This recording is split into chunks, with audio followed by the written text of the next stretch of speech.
to our webinar titled A Bolder Way Forward, Updates and Next Steps.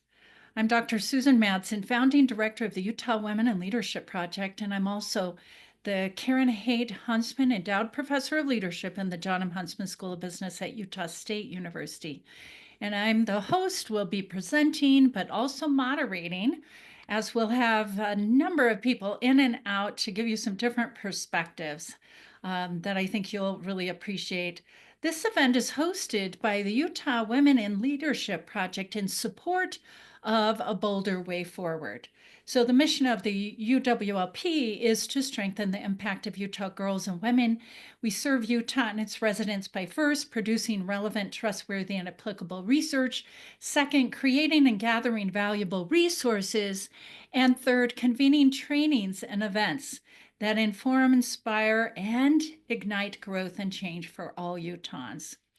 So I'm going to start and present a bit, and then we'll move forward and we'll have people join.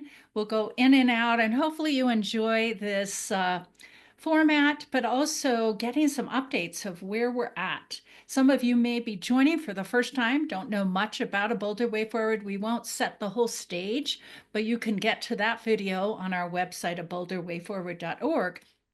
But I think most of you who are here are probably interested and already know some of the basics and interested in what's happening now, what are the updates, and what are some of the next steps. So that's what we're going to do now. So I want to start by showing you this cool little graphic. Isn't that awesome? And we appreciate our partner, the Utah Education Network, UEN, that has helped us with videos in the last 6 months and created some things like this. So I love it and appreciate it. So thank you so much. So the primary aim of A Bolder Way Forward is to be a vehicle of change for Utah women and girls. And the overarching goal is really to help more Utah girls and women thrive. And I wanted to, we use that word a lot of thrive, but I wanted to give you a little more. So the word thrive means that an individual is flourishing, feeling a sense of well-being, actively developing themselves, and progressing towards or realizing a goal despite or because of circumstances. And a woman who is thriving has choices and opportunities to become who she would like to become and to contribute in ways that she would like to contribute. In addition to Utah girls and women working for themselves to thrive, there are many efforts and actions that all of us can engage in to make this really a reality for all. And so, as mentioned, that mission, that aim is to make Utah a place where more girls and women can thrive in any setting. And I add often families too. So Utah women and girls thrive when all aspects of their safety, security, health, and well-being are met, allowing them to explore and pursue educational, professional, civic, leadership, and other opportunities according to their interests, and to feel abundant levels of support and a sense of belonging as they do so. And just a reminder as well that the Bolder Way Forward is really set on this principle, this concept of the whole is greater than the sum of its parts. And so we know that this systems thinking is really the only way forward. And the whole Bolder Way Forward is let's shift in 7 years instead of 3 to 4 decades to make notable progress. And that's the track we're on. And we are intervening with the Bolder Way Forward to really help shift things faster. As we mentioned, there's lots of spokes. We'll put a visual up in a minute, but the whole thing is systems. So lots of people do pieces and parts, right? But the whole Bolder Way Forward is the systems. So again, a little bit more about the systems. The whole is greater than the sum of the parts. Systems are made up of interrelated, interdependent parts, but they cannot be understood as a function of isolated components.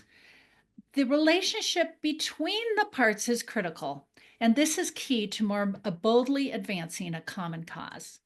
And so, as I mentioned, in Utah, we're great at pieces and parts and have done so. Lots of things happening, but now we need to move together as a system. That has been what has shown to really move the needle, and we call that networked leadership. And so now I would like to have three of our spoke leaders join us. You can turn your cameras on. Anne Marie Wallace, Jake Neely, and Latanya Howell, who are here to talk about really, I ask them to think about and talk for just a minute about why this Boulder Way Forward systems thinking, this collective impact framework was important to them. And so I'm going to stop sharing for just a minute here so I can see your faces. And Anne Marie, hopefully, you'll be here and join us shortly. But Latanya, let's start with you. I mean, why did you jump on board to be a leader of a co-leader of the spoke around the topic that you are engaging in? And why do you like the systems thinking? What caught your attention? Yes. So I, like many people, am passionate about so many different things, and I want to spend my time doing all these different things. I am an HR professional, but I'm also a trauma-informed life coach. And when I work with clients, when I work with employees, I look at it like an iceberg, right? So there is what the symptoms are, what the issues are, but then there's all the things underneath the iceberg that are really contributing to that. And what I love about systems thinking in a bolder way forward is that we're addressing the root. We know what the symptoms are. We see how those are impacting women and girls and families in Utah, but we're addressing the root of that. And the other awesome thing about a bolder way forward is that no matter what you're passionate about, there's a way to get linked in and to be True. involved and to be part of the collective, right? And address that root of the iceberg as a whole. I love that. And talk real briefly about the pay gap. That's one of your passions, Yeah. right? And that's where you spoke leadership. Just give me a few words about that. Yeah, so there is a very prevalent gender pay gap here in the state of Utah. We rank as one of the worst, if not the worst, when it comes to that. And so, as an HR professional, as someone who sees that firsthand and experienced that and has experienced that personally, that was something I felt I could get involved with. And due to my role in human resources, it was an area where Good I felt fit. like I could impact, right? That was important to me to not just be frustrated about the situation, but okay, how do I link in? How do I get connected? How do I make sure that I'm influencing in the ways that I can? And that's what I this love it. whole process in a bolder way forward has done for me. So, It is diving in to say I care and I want to help. yep. Thank you. Jake, thanks for joining us. Jake's one of the co-leads. Where did you go, Jake? I'm Oh, there here. I you don't are. know. There you are. You're still here. You're one of the co-leads of the Child Sexual Abuse and also from Maloof Foundation as well. And you've got an action-packed team that you're doing some real work. So tell me again about like, why did you connect? Why were you so intrigued with the systems thinking model? Yeah, I mean, being in the nonprofit space, I often hear about lanes, about working in lanes, staying in lanes, and I think that metaphor makes sense. But I also, even as a young child, was intrigued by the highways of big cities. I grew up in Logan, Utah. There's not a lot of roads with many lanes. Even when I grew up, there was one lane in, one lane out, to some degree, and that's changed over time. As I became exposed to bigger cities and saw lanes coming in and out of highways, sometimes lanes going up and over, and this change, but just things coming together, the capacity that those full roads held compared to the capacity of a one lane highway, for example, is substantial. And then also the increase in safety that exists with multiple lane highways is also substantial. So I think in a related way, systems thinking looks like that. We are in our lanes, we're working together, but as we look at the full picture, not only do we increase the capacity for us to do the work together, it happens. The sum is greater than its parts, but we're also more efficient, and it becomes a safer place. And I think that's the goal. And what I love about Boulder Way Forward, we are looking at things and describing things as spokes, but it's all about this movement, the interconnectivity between these things. And I've personally benefited from hearing about Latanya just talking about the gender pay gap and how that intersects with child sexual abuse. There are intersections there. And of course, there are closer intersections with domestic violence or some of the other issues that where child sexual abuse may be a root cause. And I've benefited in our work as a spoke to design and build and grow in our lane. And then as we've, interconnected, crossed, joined hands with the other spokes to really look at what does multi-generational, long-term, systematic impact look like and do. And then, you already stated one of those ways we moved from 3 to 4 decades to now, within a decade, 7 years. Yeah. It's a lot of work, but this is the way to do it. So, and it's nice to have, I mean, especially in your spoke and other spokes too, to have all the main voices and the organizations doing the work, and then being so welcoming to other people, even if they're not in an organization, but just that's what all of our spokes are doing, like welcoming people in, even if you're just passionate about it. So I appreciate that, Jake. Thanks so much for joining us today. Thank you. So I will move forward, and Anne Marie, hopefully she'll pop in, but she's in DC right now, so hopefully she'll be in, and I'll let her give a few words as well. What is important about the Boulder Way Forward is that we're not starting over. This is not a movement that's starting over. The whole point is the whole is greater than the sum of the parts, and the networked leadership. And all of you on here have probably seen this before. And so just a quick overview that we have, this is the wheel of change, we're calling it. And this is the pathway that there's a lot of things, pieces and parts going on, and the difference, a lot of these parts have filled in the road to make it smoother, but we're not moving. We're not reducing those violence rates at the rate we need to.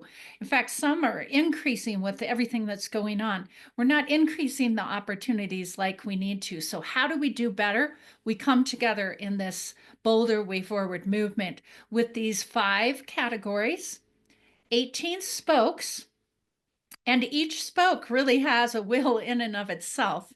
And so work, we have, you met 2 already, but we have lots of over 50 spoke leaders for these 18 spokes, and then more sub-spoke, working group co-leaders. And then in just a minute, we'll talk about the county coalition. So we have about 275 leaders and lots and lots of other people as well. We'll move just in just a second to this impact teams that are on the rims is what we call them as well. So I won't go into more details about that, but just wanted you to take a look. Again, the Boulder Way Forward framework, helping more Utah girls and women. And I always add families, not always, but most of the time add those families in there, because everything that impacts men and boys and women, it interacts with each other. So you can see some of these details. So let me lay out for just a second, and then I'll bring in 2 of our impact team co-leaders. And so we do around those rims, if you'll look again, those rims, we have sexism, we have a male allyship. We have about 7 or 8 impact teams that fit in identity, and then a couple that fit into culture. So here are our 12 impact teams. We have a 50+ thriving, an arts and music, a disabilities, interfaith, LGBTQ, male allyship, neurodiversity, race and ethnicity, refugee and immigrant, sexism, veterans and servicewomen, and women's history. Now, the reason we have these on the rims are because they permeate in every single one of the spokes, not only, as Jake Jake was mentioning, they cross over. One spoke impacts another spoke. Like mental health is over in the health across the lifespan, right? Mental health impacts everything else. But in addition to those, we have other things that we need to keep in mind. Age, disabilities, all of these various things that if we don't put some thoughtful work into these impact teams to make sure that we consider in all of the goals within the spokes, race and ethnicity and LGBTQ and all of these different things, then we're just going to be leaving so many of our great residents here in the state of Utah on the edges and not consider them. Sometimes it's hard to get data for people where it divides it into some of these areas. So I love this. And Richard and Kathy, if you wouldn't mind putting your cameras on as we're getting ready for you here. Thank you. And so a lot of these impact teams, what they're working on is creating resources and advising the spokes, looking at work in the general population and helping all of our leaders in these areas as well. Also increasing awareness and representation in their communities. And I know Richard and I have connected many times, and he's welcoming men and women, but men into the male allyship so that we have connections to the communities within the Boulder Way Forward, and then connect people to resources, grassroots partners. And so there's a lot of good work happening here. So I'm going to take that off so I can see you better here. And I would love first, Kathy, what do you think why do you think I should say impact teams are really important in this model? Because I live it, I guess every day. I'm in the demographic of 50 plus thriving, and I just find myself weaving through the spokes in, a day's time. And women's lives are complex. And I find that being in this on the rim, we're able to find ways that we can connect and support the women in this demographic. I love that. And we don't have time to have everybody in the impact teams, but you have been in this since the start. I appreciate that, Kathy. And so you've interacted with the leaders of refugees and sexism and the different things. All of these are really important. And there's crossover even with 50 plus with some of the impact teams, right? I'll give you an example. The project we're working on right now is holding living room conversations, and that is resources available on the website. And I held my first one last week, and in the course of that conversation, it just naturally flowed. Arts and music, disabilities, interfaith, LGBTQ, sexism, those things just emerged in the conversation. Nobody had to prompt. That is women's lived experience. And so it was just fascinating to me to see that the weaving we're talking about is there. And it's weaving between the groups, but also the spokes. So you were just saying, I'm sure the health comes up when you're 50 plus. Right. And I'm in that too. So I know you're all in the matter of a day, you're thinking about health and finances, right? And your education and all of those things too. So it has been kind of complex, to be honest, we've created the spokes and the impact teams in different silos in the county coalitions. And now we're merging those. And it takes some work. It takes some work to figure out how to best support each other. So we're still wrestling. We don't have the exact, solution. So Richard, thank you for joining today. I really wanted to have you talk about why male allyship is so important in this Boulder Way Forward movement, in this Boulder Way Forward framework. You're probably not going to let me get by with the answer because probably not. There are so many reasons, but this movement will not succeed as a women's movement. It's going to take everybody, which means that men have to get involved. And I did a count when we started, and out of this group, it's hopefully it's increased, but there was only 5 male Yeah. visitors that were online, and that's way too few. I am going to call out Pete and Mom Friends. I see him in a lot of these meetings, and guys like that. He's really involved, and we're involved, but it can't be just a few of us. And so, as a male allyship impact team, our goal is to get more and more men involved in this. And so, as an impact team, our goal is to support the spoke teams. We have representatives in each of the spoke teams, and then they bring their needs back to us. And the biggest need is we've got to educate men. Here in Utah, as I go around and talk to men, I don't want to say they're in denial. I want to say they're unaware that these situations still exist. And so the more education we give, the better off we all are. And so the more that we get in, the more involvement that we can get men. And so as a male allyship team, we've created what we call the Male Ally Army, which is give me your contact information. We'll keep you informed. And when you can jump in or out and join things, we want to do that. But my goal is whenever a Boulder Way Forward picture shows up on social media, there's a few more men involved as opposed to just women. I love that. It's not going to succeed unless we have men engaged. And we have some great curriculum that's done in small groups that's available on our website and all kinds of things. I think there's more and more men that want to. I think it's an uncomfortable space. I know you've learned a lot, Richard. You've read books, the good guys you've done, and there you go. So it takes some work to know and how to understand. But all men, have women they care about, whether it's their daughters or granddaughters, neighbors, co-workers, So if you do, jump in, right?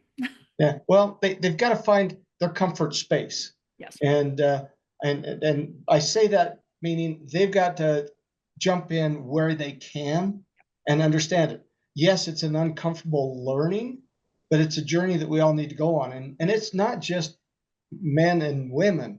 It goes with all other groups. And the tools we have work with LGBTQ, and it works with people of color, and it works with all of them. But it's helping us to advocate for situations for women. Thank you.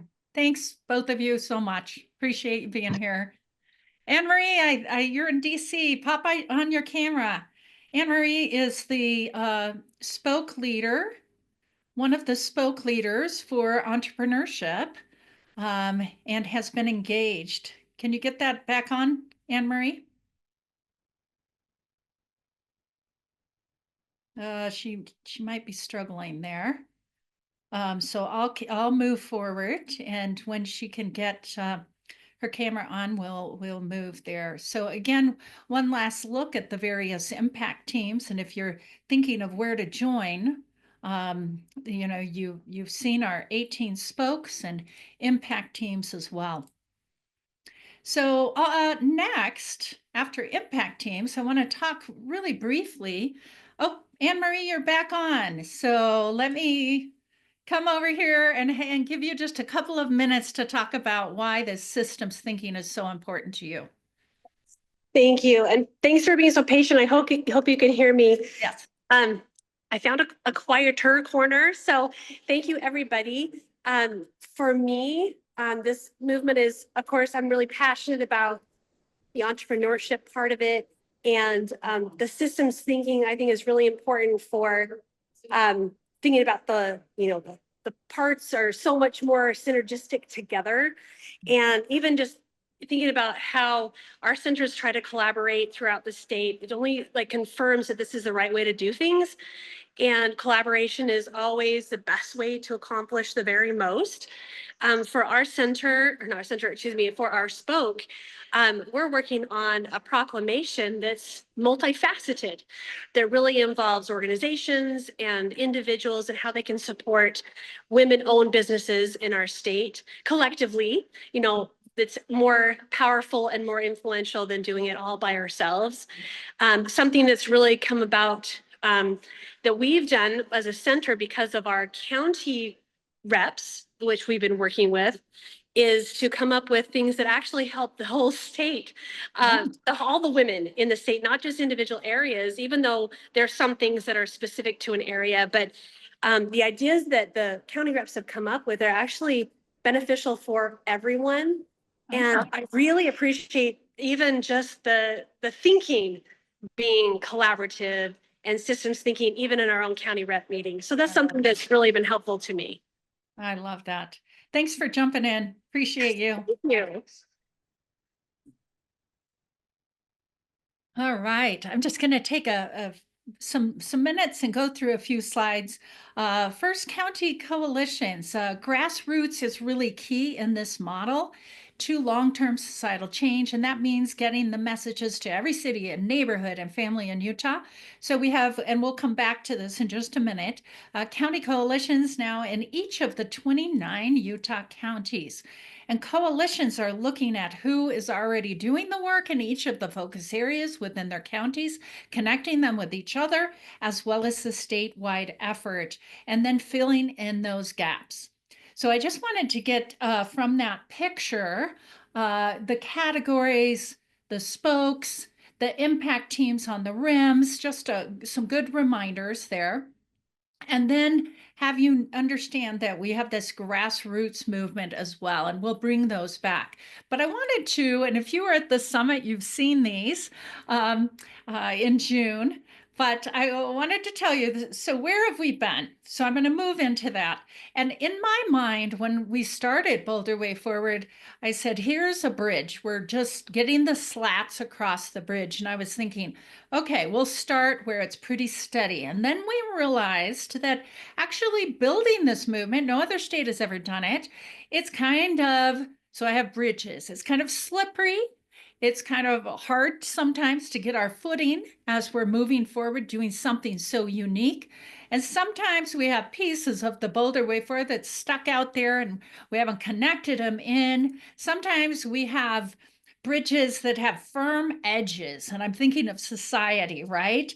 Of a firm top. I can think of the glass ceiling, but this is a steel ceiling that keep us in our lanes sometimes. And you heard about lanes from Jake already. And sometimes, you know, there's older things in there. It's a beautiful view in some things, but we need to switch things up. It's beautiful. I think when we appreciate the uncertainty, it can be beautiful looking out, and Boulder Way Forward does look out into all of the community. But this is the visual that I have felt really in the first year and a half, that it's, we're seeing the slats, we're seeing more slats going across, getting to the other side, but we haven't had handrails. So I just want you to think about that. But we're okay. We're okay moving forward without all the pieces built in. And so I'm going to very quickly go through some slides, but I am glad I'm seeing Sue Lang's getting ready to make a few comments. But where we started, really, this was before first of all, our launch, our official launch was June 8th, 2023. So we're about a year and a half, a little more than a year and a half. We spent that fall of the year before conceptualizing the framework, gathering initial support, starting to bring in partners, securing some legislative funding. And I'll always give credit to Scott Anderson as Zions Bank for doing that. Engaged initial spoke leaders, launched a website in February, and started to invite champions. And so I'll let Sue Lang talk in just a second, but a couple more on this slide. Began securing those impact team leaders and then hired and trained some of our staff.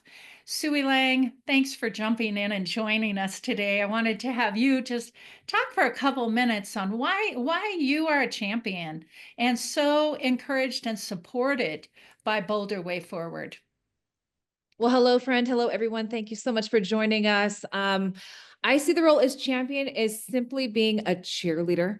And to your point, Dr. Madsen, what you're always saying is dead last is not good enough. And at the time, me, you, and Nubia, I was just texting her. She's unable to join our call today, but the three of us were there from the beginning. Yeah. And you know what? At worst case scenario, it's worth a shot, right?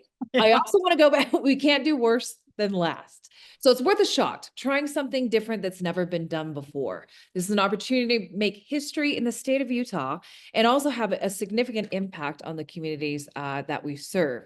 So 3 things I just want to note: impact, economy, and legacy. So impact, this is an opportunity again to make history, being a part of a collective impact strategy to solve for women's equality in the state of Utah. Also, thanks for reiterating the importance of systems thinking. Yep. Systems thinking works, and I have seen it applied to other collective impact strategies before, time and time again, and seen success. The economy, I see Utah women as the most valuable untapped resource in America. Sure. And once we unlock our full potential, I see that as formula for long-term economic sustainability and growth. One question I've been posing to businesses across Utah's business community is, look at your business strategy, take women out of the equation, and what do you have left? And it's a bunch of dumbfounded faces like, right? So recognize the significant value women are bringing to every table that we choose to sit at. And the last one is legacy. I love your analogies of the bridges that you just showed us, because each of them have applied to different aspects of Boulder Way Forward over the past almost 3 years now. And bridge building is a unique concept and skill set and gift that I feel women bring to the table as well. Bridge building leads to culture building, which leads to community building, which leads to legacy building. And that is essentially what we're doing here. Such an honor to be a part of this work. And lastly, I just want to say, change is messy. Democracy is messy. So if you feel frustrated or you're running into roadblocks, it means you're doing it right. And we are here to support you. If you are not feeling supported, call Dr. Madsen. Her number is 801. I'm kidding. I'm hearing she's not getting enough phone calls or emails. But reach out to one of us. We are more than willing to support you in any way that we can. Thank you for taking time to join us today. I appreciate you, Sue Elaine. Thank you. Pleasure. So at year 1, now I'm going to cruise. We held our launch, really. So it's about a year and a half in. We started a little bit, before that. And then continued to secure spoke leaders, continued to gather partners, continued to secure impact team leaders, started hiring and training spoke coordinators. So you have to know, across the movement, we have volunteers. We just have one real spoke coordinators, are paid folks that we really had to put into place and we're always looking for funding for that, to make sure that the spoke leaders had enough support. We began developing spoke outcomes, bold goals, and metrics, and began creating and convening committees to help support as well. We started forming county coalitions in September of 2023. And then collected data for our first fall survey, then created initial fundraising strategies, released key organizing documents, expanded communications outreach. Most of these things we're still working on. We launched a Boulder Way Forward monthly newsletter just a year ago, started holding spoke convenings, and we're just so much good work going on in the spokes and in impact teams and county coalitions. We finished the initial bold goals for the spokes, and then really a year ago, finished and released 21 research reports on the first fall study. And then we recorded spoke informational podcasts, expanded social media and outreach, started creating metric dashboards and data visualization.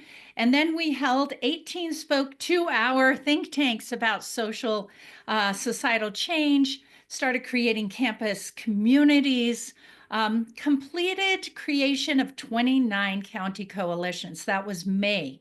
Amazing. And I'll have Amy and Deborah join in just a minute. They'll share a little bit more about those. Finished impact team vision and thriving statements, finalized team structures, and then we held the next summit. And that was the start of year 2. So I am now going to welcome in Deborah and Amy and I'll keep sharing the slides for a minute since you're reading those, and have you just spend a little bit of time and talk about grassroots, which are at the county level. And Deborah is a team member, a full-time team member, curriculum and outreach. And Amy does 9 counties in the outreach and is also a spoke coordinator of the health. So who wants to take over? Deborah? Yeah, I'll start with this one. How Change Happens, chapter 1 is my favorite chapter. Turn grassroots gold because Amy and I work with the county coalitions. And so we'll go ahead and read this quote. Winning movements are fueled by energy that materials from the bottom up. The most successful organizational leaders understand they must turn their approach to power upside down and let local activists lead. Seeding and growing vast networks of millions of passionate individuals organized around a common cause is infinitely more powerful than any single organization or association. And we really do see this in the county coalitions. It takes, some building, getting those foundations down, but it's been amazing, Susan, to travel with you and to go to other counties and just see the energy that is in the county coalitions. I love it. Yeah. Yeah, and I'll just throw in what I've found from working with our counties is they are anxious to learn about the spoke goals, and also anxious to share the good work that's being done in their communities. And it's been fascinating to see how they've been able to, across our state, to bring the disparate coalitions that are already at work in their communities together to help advance each other. And as you said, Susan, not to start over, but to take what's already happening. And I think this next phase, as we move into the county representative communities, and they have that opportunity to connect with one another across the state and build better relationships with the spokes, is going to be really, really powerful for those grassroots movements to get all this information down to every family. I love it. And speaking of that, we have a little visual, right? As we look forward. So you've got the spoke leaders and the coordinators, plus the county spoke reps. So that's part of what you're doing, is getting and the county coalitions, right? Of getting reps for each of the spokes. That's some work, right? It Yeah, has been. it's been a big effort. It still is a focus to find people in each county who are willing to be the spoke rep. But they're excited. I was in Tooele, I think, last week and got to talk to some of the spoke reps, and they're feeling fired up and ready. Yeah, and getting the spoke, if you don't have anybody with pay gap or finance in a county, that energy and the change won't happen. And so really, we've got this county representation community, representative community, and with the county representatives, they're connected with county coalitions and working groups. And so it's a complex model in some ways, but we're really moving that forward and learning along the way, right? Yes. Absolutely. Building that bridge as we walk. What did you say, Amy? I just said absolutely. I mean, and again, what has been so helpful too, to even see in some of our smaller counties, their ability to cooperate across county boundaries to, where there might be an organization, for example, with domestic violence, where there's one service organization that's providing support to 2 or 3 or even more counties, that they're pulling in people so that they can work back up at that state spoke level. So it's great to see the inter-county cooperation as well as the intra-county cooperation. Thank you so much. Appreciate you both. Thanks for the work you're doing. Lots of volunteer opportunities in every single county across the state. And so now I would love to just give just 1 minute to 3 of our county co-leads. So we go with the county co-lead model and a spoke co-lead. Everybody has co-leads in there. And so I'd like to just give a minute to Karen Hill, and you see the focus on your screen. So if you can stick your cameras on, I'd love to see you and have you just talk for a minute. And Janine, why don't you go ahead and start? Sure. Thank you so much. I hope you can hear me okay. Yes, we're good. I am super passionate about this work. I have 2 daughters. I also run a women's mentorship group out here in Tooele County, and I love community organizing. Yeah. My previous work was in the nonprofit arena, and I just saw how everybody really wants to help. They just need to know the information of how to do that. So I love connecting the dots for people. And that's what Boulder Way Forward is all about. Yeah. Yes. So it's been, for me, I feel like it's a monthly party to bring our Tooele Coalition together with a common cause, to lift women and girls, to connect those organizations. We spotlight a different organization each month to just talk about what they're doing to, lift women and girls and any areas that we can help as a coalition. And I'm just really passionate about changing the narrative for our girls in this state. Thank you. Thanks. I appreciate that. Thank you for jumping in. And I would love to have Christina, talk about, why does this work matter to you, and why does it matter to your county? For me personally, I have 4 daughters and 6 granddaughters, and I want them to live in a world that supports their choices in whatever they choose to do in life, and supports their health, their happiness, their success, so that they can thrive, like I said, wherever they choose. I'm very passionate about that. I don't want them to have to experience some of the things that I have in life. And I know that we can get there. I'm a strong believer in growth mindset. I don't know if you can see my wall, but I believe in the power of yet. And we're going to get there. We will get there. Professionally, Boulder Way Forward aligns with the work I do to provide systemic change that improves the lives of individuals and families and communities throughout Utah.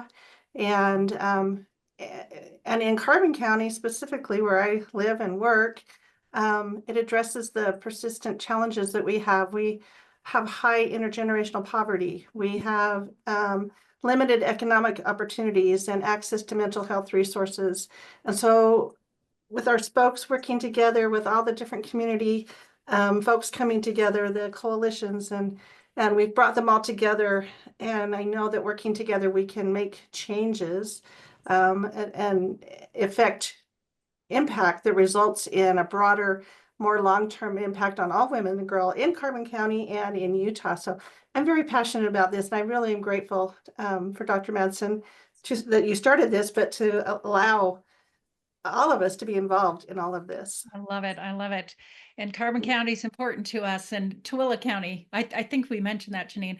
And lastly, Karen, can you jump in? And Karen Hill is from Utah County. So Utah County. Yes, Utah County. I realized that I lived with my head stuck in a hole in the ground for a lot of years. I was one of those people that my life was going good. I did not look around me to see really what the issues were. I thought life was good. And I understand there's a lot of people in our county who still do that. And we're hearing from a lot of younger girls who are saying everything's just fine. And it wasn't until I took a women's studies class once that my eyes were way opened. And then I began to get involved with some nonprofits in the county. Got to meet Susan a number of years ago and her work. And I jumped on it and just said, if I'm a college educated person, I have a master's degree. If I can go through life and not understand what's going on around me, there's a ton of other women who feel the same way. And so my passion is to open people's eyes and look and see and understand what really is going on here and not wear those blinders anymore.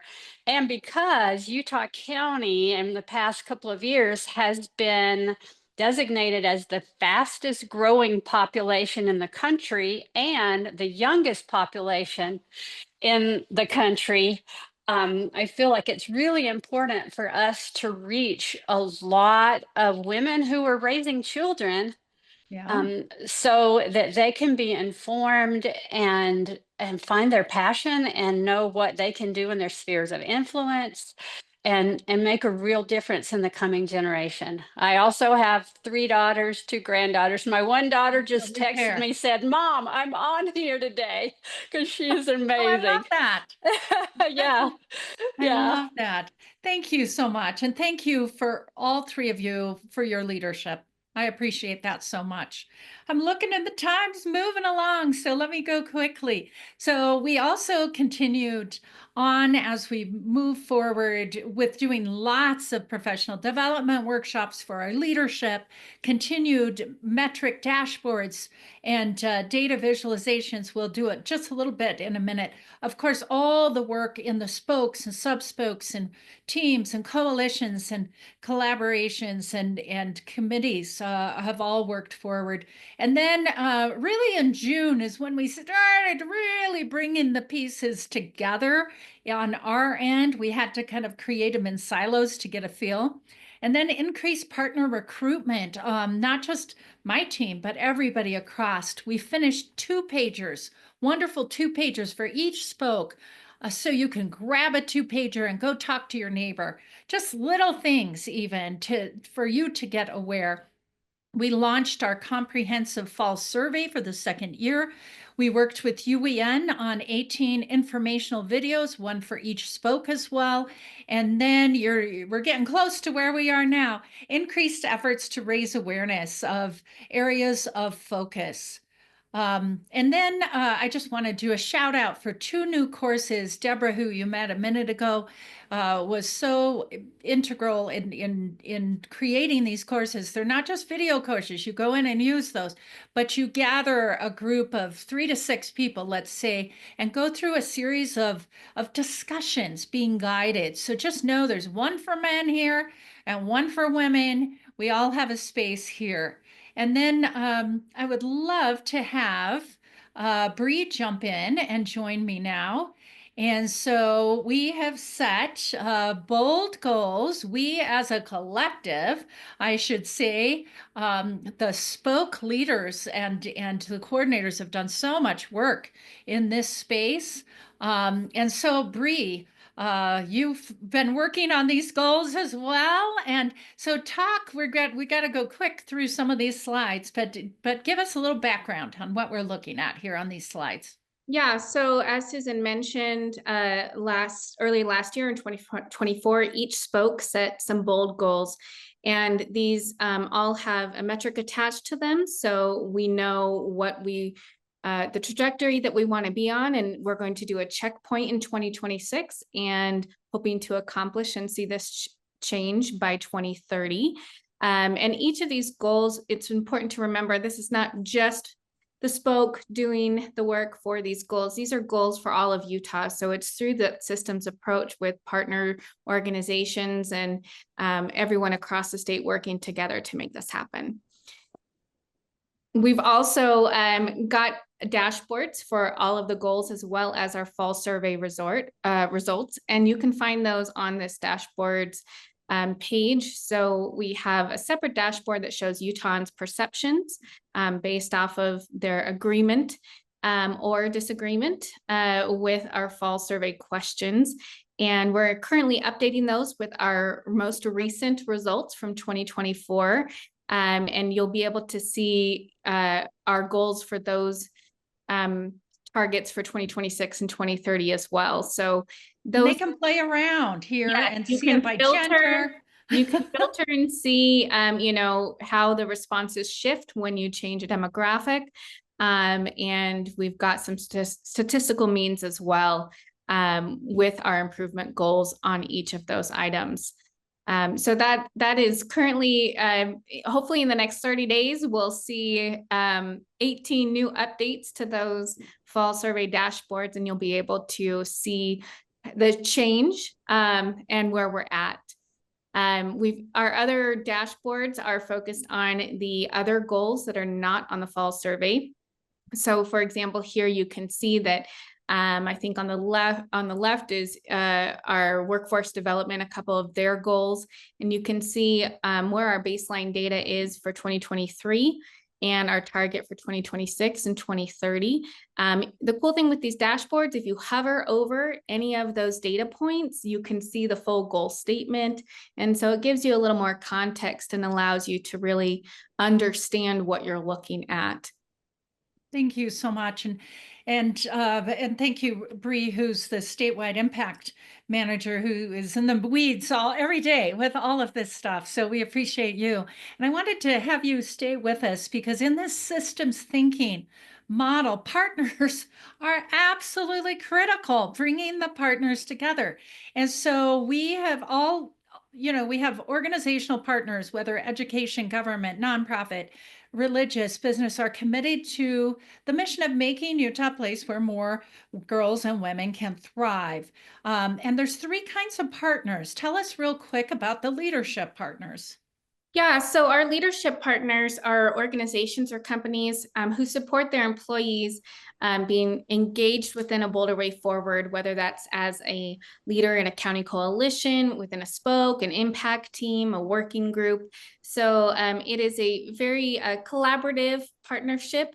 And oftentimes their organization is very aligned with the work that we are doing within a bolder way forward. So it makes sense for us to be partners at this level where we've got a representative engaged in both. We sure appreciate our leadership partners, and they're on the website, and we try and elevate their events, and that's what we want to do as Boulder Way Forward. We're trying to support everybody doing work, and so we really appreciate those partners that are leaning in and being those partners. And we also have growth partners. Yeah, so growth partners is a different type of partnership, but also very critical to this work that we're doing, because this is where a lot of times the vision and mission of an organization aligns with something we're working on, and we can really share resources and elevate each other's work. So we're not duplicating efforts, we're being aware of efforts and how we can help one another. So whether that's through co-sponsoring events and gatherings, doing some research studies and reporting together, but really just engaging in this common cause. So we actually have about 136 growth partners, and very similar to our leadership. So together we've got about 272 partners, and 15 of them are change partners, which is our newest type of partnership. We're just starting that. Just starting this. And so what we really did was we kind of provided some examples, but this is an opportunity for an entity to really say, hey, I want to make a difference for our employees. And I want to focus on, we as an organization want to focus on family-friendly or female-friendly policies. And so how can we do good for our employees and educate our workforce, create that positive industry peer pressure, and really encourage community engagement and invest in this movement.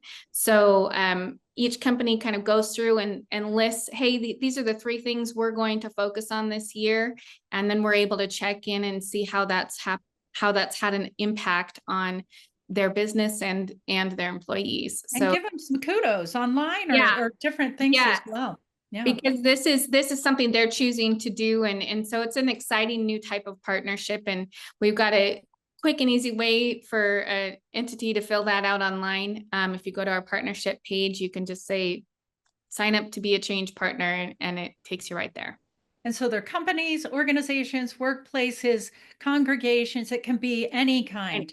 And one of my favorites is, and Lisa Watts-Baskin is one of my favorite people, who is on the city council of City of North Salt Lake, who wrote a resolution, and I was able to be there and answer questions to the mayor and the city council, and actually voted to become the first Boulder Way Forward city in the state of Utah. And we're just starting that as well. So connections, everyone on that is awesome. And then Going fast. I was hoping there'd be time for questions, but I'll stay after a little bit. But next steps, all of this is moving into next steps. But we are just going to be launching in April specifically a movement-wide awareness campaign that'll go from head to toe, like all the way through all counties and everything. The purpose is to propel societal change to the next level, to drive societal change in Utah by focusing on key issues that affect women and communities and families. And so monthly awareness themes, and we're not starting from scratch. A lot of our partners are already doing things in certain months and days and bringing those together so we can give resources to that going more widely so more people can know that sexual assault is an issue, that sexual harassment is an issue, that there are opportunities around us to get support to starting our businesses, to going to college, to going back to, for your degrees, all of these. And so awareness strategies, of course, everywhere will be engaging with media and hosting or co-hosting with someone else that's hosting. We want to be so collaborative, offer speakers and so forth all the way through. And so to implement, we're aligning with existing campaigns, if there are them, and filling in the gap with Utah-specific initiatives and providing toolkits to local leaders and spoke representatives as well. And so this movement relies on grassroots work so that we need all volunteers, leaders, members. I consider pretty much everybody in there as leader throughout the movement. If we're going to if we're going to get our rates of violence down, the messages have to go to homes, businesses, and into the homes. And to do that, we need things, people engaged all along, including at the neighborhood level and so forth. So we rely on that grassroots. We need volunteers. One of our biggest needs right now is to get spoke representatives. So if you're in a county and you're passionate about finance, or you're passionate about an area of health across the lifespan, or, in any of the areas that we've talked about, let's say childcare, you can engage in your counties with that. And we need everyone to share information. We have resource kits and bring people in. I also wanted to make sure you knew, and it's not open yet, but our Boulder Way Forward is scheduled. Our third annual summit kickoff for the third year is scheduled on June 6th. And want to end with my last couple of slides. You've probably heard me say this, but I always end with every society has its protectors of the status quo and its fraternities of the indifferent, who are notorious for sleeping through revolutions. Today, our very survival depends on our ability to stay awake, to adjust to new ideas, and to remain vigilant and to face the challenge of change. Thanks to Martin Luther King Jr. for that. And we have been sleeping in the state of Utah. We're starting to wake up. We need to wake up other people to know that it is critical to create change so that more Utah girls and families and women, girls and families thrive. And I do think that through this movement, Utah will become the national leader in how to implement positive change for girls and women and their families. So I appreciate each of you joining today for this movement. I know I have got some questions in there, so I'll stay for just a minute after to answer those, but I want to conclude and take off the recording. Thanks to everybody. Thanks to my staff. Thank you for Boulder Way Forward leaders and the spokes and impact teams and county coalitions, to the partners, to investors. Thank you to everybody. And thank you, all of you listening in. Have a wonderful rest of your day. Thank you.